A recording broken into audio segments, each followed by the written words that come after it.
Salam sejahtera, sahabat pendengar Renungan Harian Carpe Diem dari HKBP Bumi Anggrek, Resort Bumi Anggrek, Bekasi. Kembali kita bertemu untuk merenungkan firman Tuhan hari ini Kamis 8 Mei 2025. Kiranya di hari ini damai sejahtera Allah yang melampaui segala akal memelihara hati dan pikiranmu di dalam Kristus Tuhan kita. Marilah kita memulai perenungan firman Tuhan dengan menyanyikan buku yang di nomor 192 bait yang pertama dan yang kedua.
Firman Tuhan untuk kita renungkan hari ini adalah yang tertulis dalam Yesaya 9 ayat yang ketiga.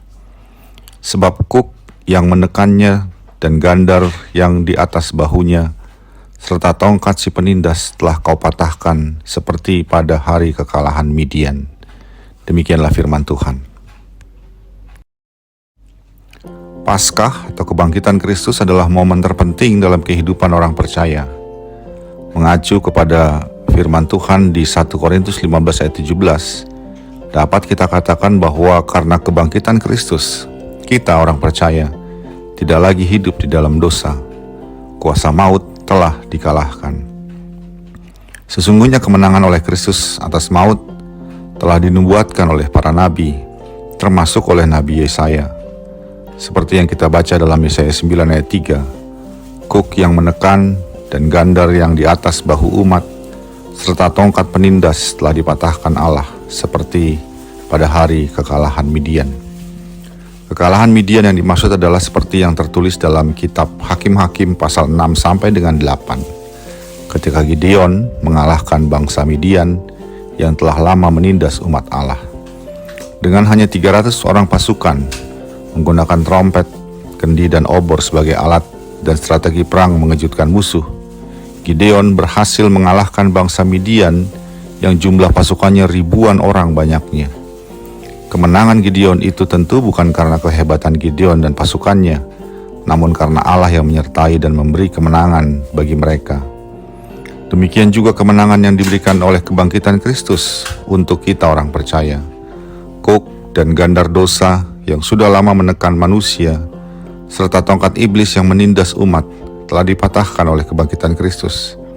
Itu membuat umat Allah, orang-orang percaya, tidak lagi dalam kekuasaan dosa dan iblis.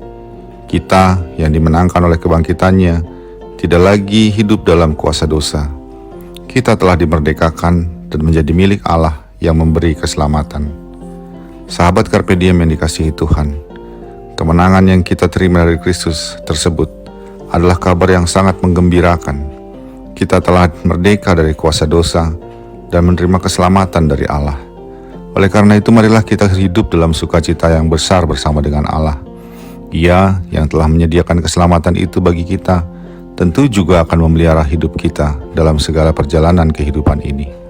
Kabar gembira itu juga menjadi pengingat bagi kita untuk tidak lagi hidup dalam perbuatan-perbuatan dosa. Ia telah melepaskan kuk dan gandar dosa yang menekan itu. Karena itu jangan lagi kita malah memasangkannya kembali kepada diri kita melalui perbuatan-perbuatan dosa.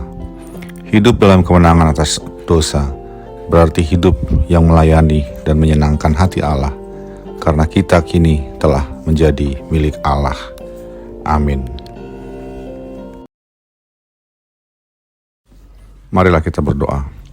Ya Allah Bapa, terima kasih untuk kemenangan yang Kau berikan melalui kebangkitan Kristus, sehingga kami tidak lagi hidup dalam kuasa dosa. Kiranya Engkau juga menolong kami untuk hidup dalam kemerdekaan itu dengan melayani Engkau dan menjadi kesukaan bagi hati-Mu.